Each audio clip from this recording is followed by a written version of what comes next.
Vote کو عزت دو کی بات کرتے ہو اور پھر گیٹ نمبر 4 کو دیکھ کے آنکھ مارتے ہو.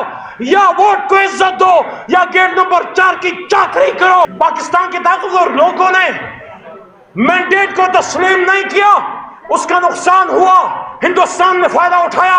آج پھر مینڈیٹ کو تسلیم کرنے اور نہ کرنے کی بات.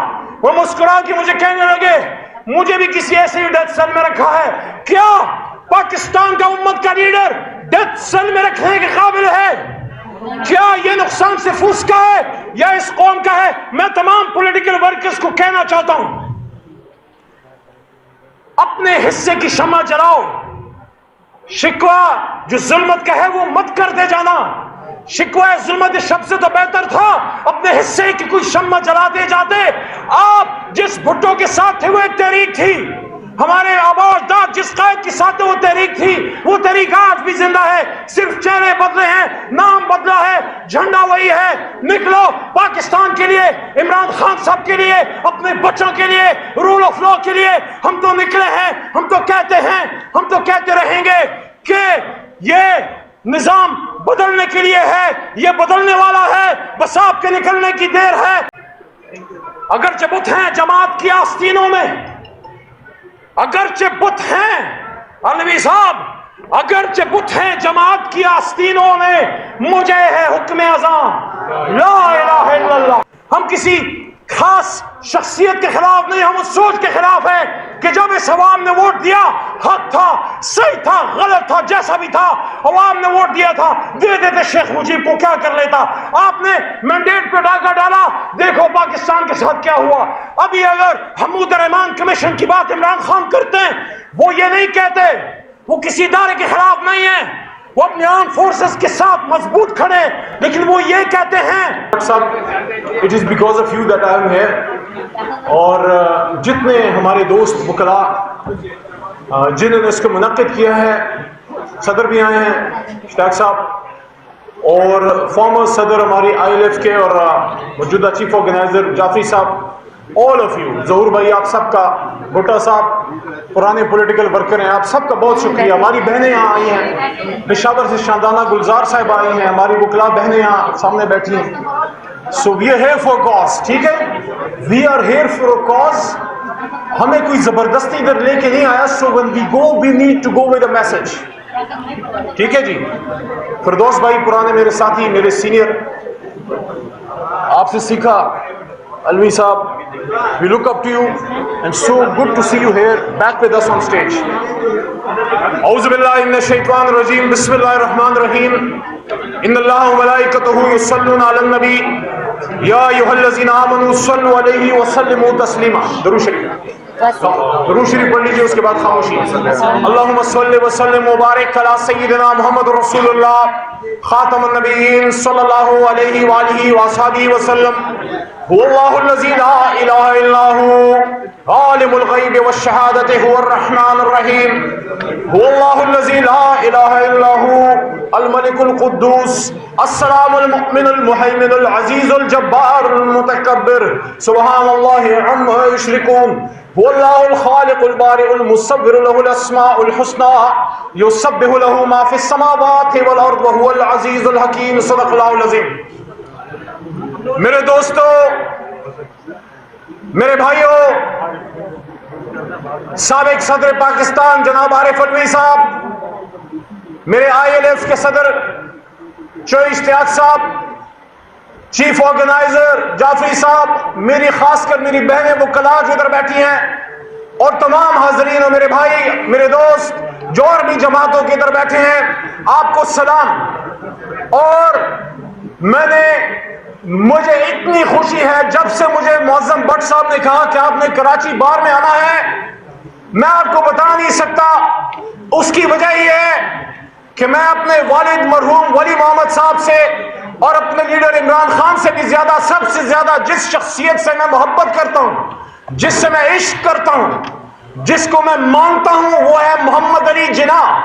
اور یہ وہ جگہ ہے, یہ وہ ایرینا ہے, یہ وہ علاقہ ہے جہاں آج سے بہت سال پہلے 25 جنوری 1948 کو آپ کے اور میرے قائد نے یہاں سانس لی تھی.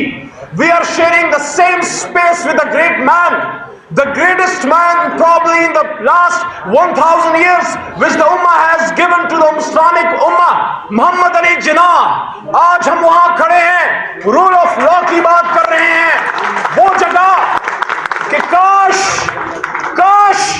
کراچی میں محمد علی صاحب نے, جناح صاحب نے جو 2-3 بڑی 4 باتیں کی تھی, افسوس اگر اس پہ عمل کر لیا جاتا, آج امریکہ نہیں پاکستان سپر پاور ہوتا.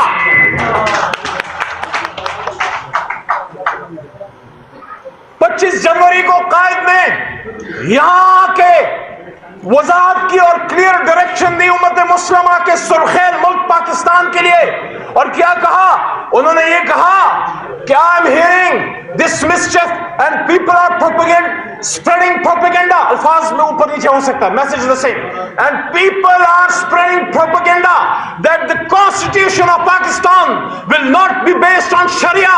I want to remove this misconception. Sharia law is as practical today as it was 1300 years ago. کیا قائد کے اس فرمان پہ پاکستان نے عمل کیا؟ نہیں. کیا صرف یونین جیک اتار کے اور سب زلالی پرچم لہرا کے آزادی کا مقصد پورا ہوا؟ نہیں. کیا وہ نظام بدلا جس نظام کے تحت ہمارے آباء و اجداد تنگ ہو کے انہوں نے پاکستان بنایا تھا؟